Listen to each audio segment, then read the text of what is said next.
So, you're thinking about buying Los Pollos Hermanos? Before we get anywhere near the spreadsheet, you should probably know who built this place, because it explains everything else in this video. Decades ago, a chemist named Max Arciniega was murdered in front of his business partner, Gustavo Fring, by a cartel that had just decided it didn't need either of them anymore. Fring didn't retaliate, he didn't disappear. He opened a chicken restaurant empire. For the next 20-odd years, he ran it well, really well. Multiple locations, a loyal customer base, a reputation as one of the more upstanding small business owners in the region, the kind of guy who donates to police fundraisers and gets thanked by name at community events. And the entire time, quietly, patiently, he was building toward one specific afternoon, the day he'd poison an entire room of cartel leadership at what looked, to everyone in it, like a routine sit-down.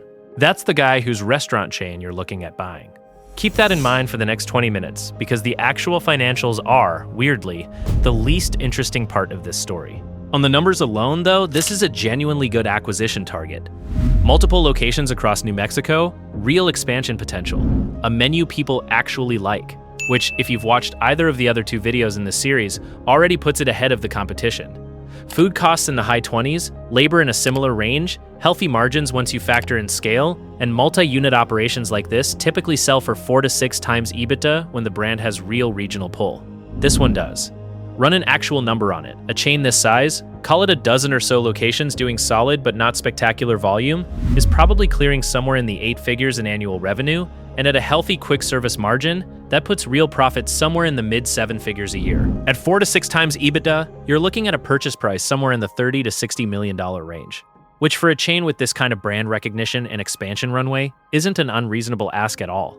The signage is consistent, the food is consistent. That's a genuinely hard thing to pull off across multiple locations, and it's a real sign of someone running the operation properly.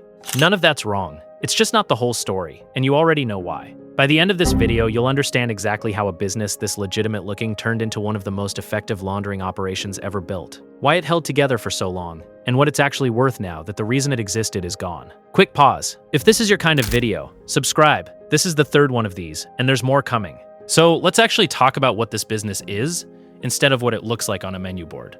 Los Pollos Hermanos isn't a restaurant chain that happens to be owned by a drug lord on the side. It's the other way around. The restaurant is the delivery mechanism. Everything about how well it's run exists to serve that first, and the chicken second. There's a standard 3-step model for how this works, and it shows up in basically every financial crimes textbook. Placement, layering, integration. Placement is getting dirty cash into the legitimate financial system in the first place. Layering is moving it through enough transactions that nobody can trace where it actually came from. Integration is the last step, where the now clean money comes back out looking like ordinary business revenue. A cash-heavy business is one of the oldest placement tools there is. Restaurants, laundromats, car washes, they all pull in real cash from real customers, which makes it trivially easy to mix in cash that didn't come from a register at all. Every 2-piece meal somebody pays for in cash gives cover to $1 that came from somewhere much worse. And a chain running thousands of transactions a day across multiple locations gives you an enormous amount of noise to hide inside. Layering is where the supply chain earns its keep, and it's honestly the cleverest part of the whole setup. A regional chain needs trucks, running regular deliveries across state lines on a predictable schedule, and nobody looks twice at a refrigerated food truck. That's trade-based money laundering at its cleanest. Hide the thing you're actually moving inside a shipment of the thing you're supposedly moving. The entire logistics network already exists. It's already legal. It's already invisible in exactly the way you'd want if you were designing a smuggling operation from scratch and needed nobody to ask questions. And then there's integration, which here takes an almost architectural form. An industrial laundry, servicing the restaurant chain's supplies, with a fully built production facility sitting directly underneath it, engineered to a standard that wouldn't look out of place at a legitimate pharmaceutical plant. Not a metaphor.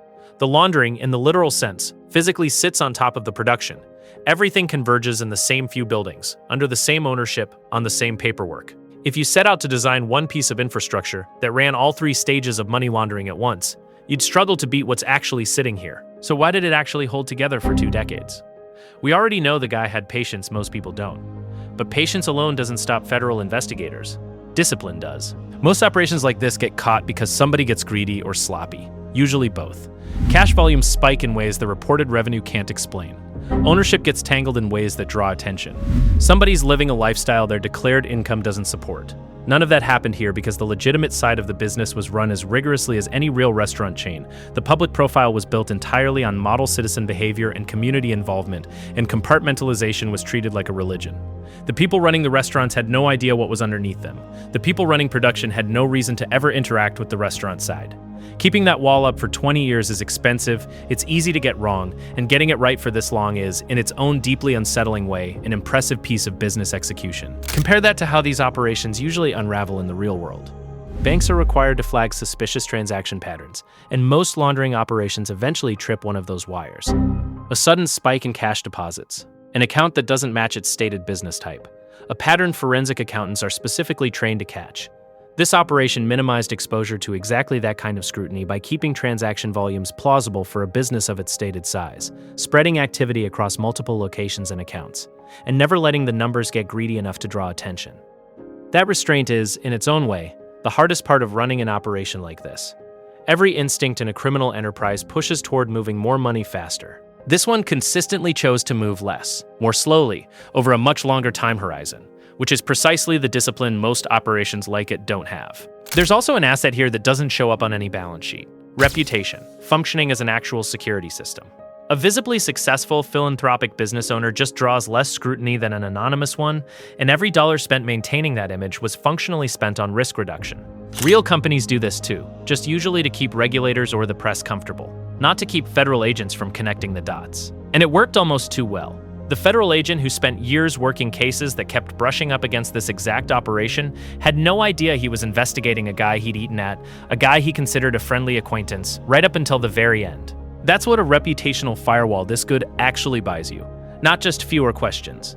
A trained, professionally skeptical investigator standing close enough to see everything and still seeing nothing. Now the supplier relationship. This is the best case study in the entire operation for a problem this channel keeps circling back to.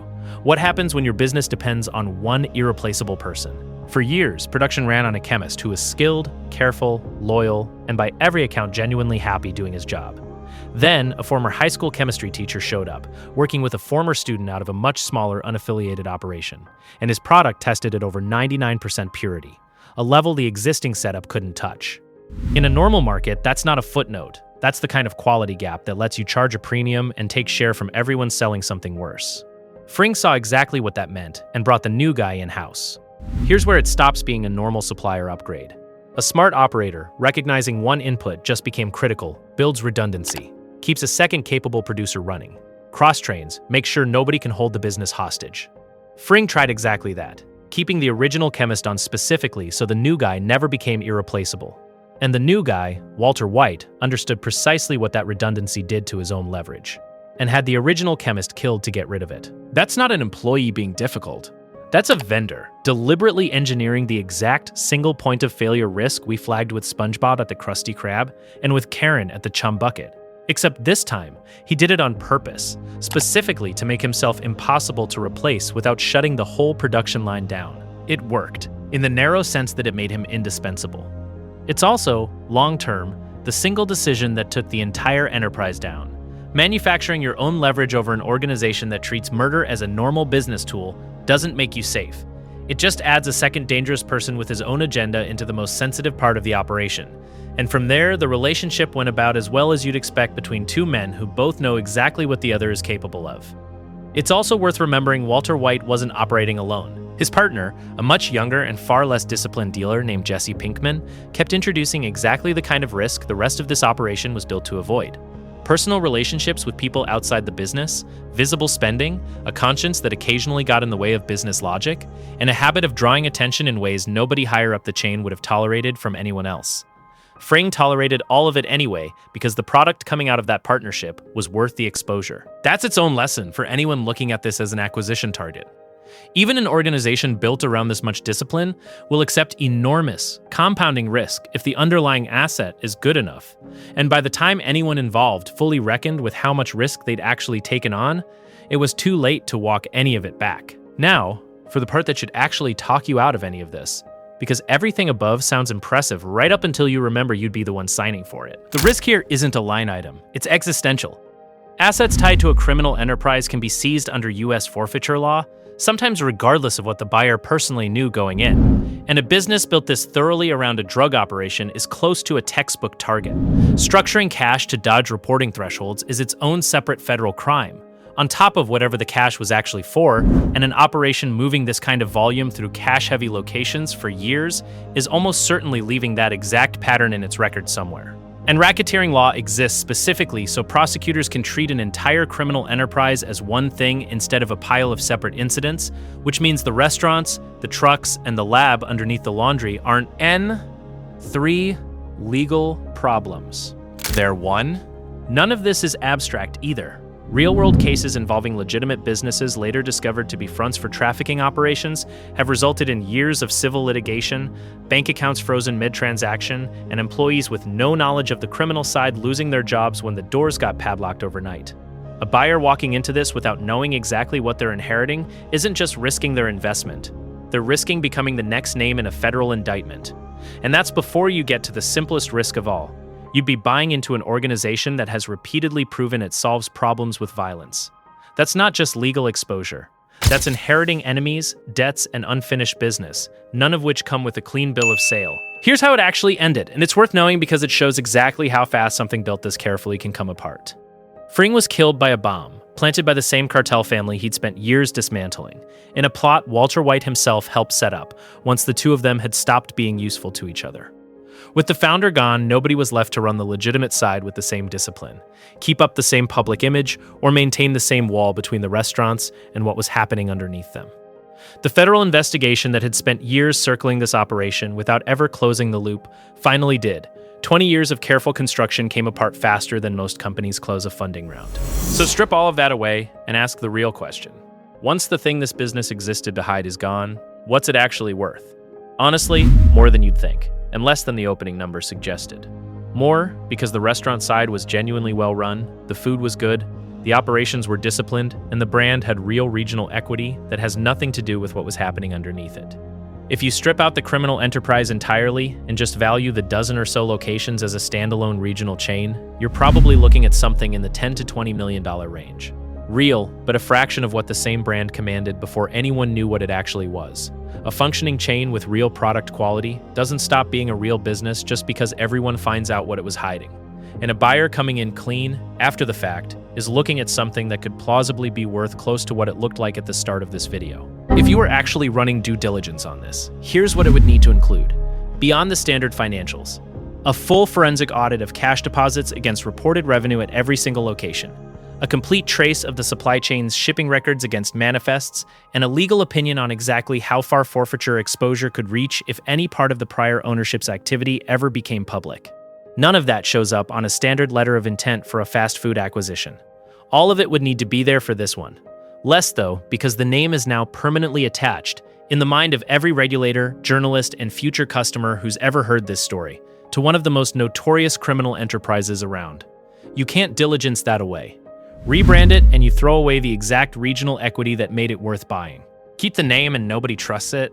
Either way, you're not buying the company from the top of this video anymore. You're buying whatever's left once you strip out the actual reason it was built. Worth knowing too, this isn't really a hypothetical acquisition process. When the government seizes a business tied to a criminal enterprise, it doesn't usually sit empty.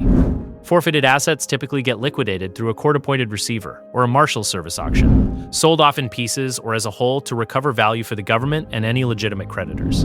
If a chain like this ever actually changed hands, that's almost certainly how it would happen. Not a handshake deal with the previous owner, but a structured sale out of a legal process specifically designed to strip away exactly the kind of history we just spent this whole video walking through, which is its own kind of answer to the valuation question. The market has a built-in mechanism for turning a business like this back into a normal one. It's just not a pleasant process to get there. Put this next to the other two businesses on this channel, and it's a real pattern, not just three restaurants coincidentally hiding something. The Krusty Krab looks unbeatable and is quietly fragile, one employee away from falling apart. The Chum Bucket looks worthless and is sitting on an asset nobody bothered to price correctly. Los Pollos Hermanos looks like the cleanest acquisition of the three, and is the one you should never touch, precisely because it was built to look exactly like the thing you'd want to buy. And notice the thread running under all three. SpongeBob could walk out tomorrow. Karen could just say no.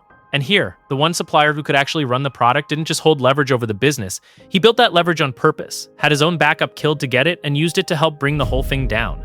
Every business on this channel so far has had exactly one person capable of ending it, and every single time, nobody who owned the business priced that in until it was too late.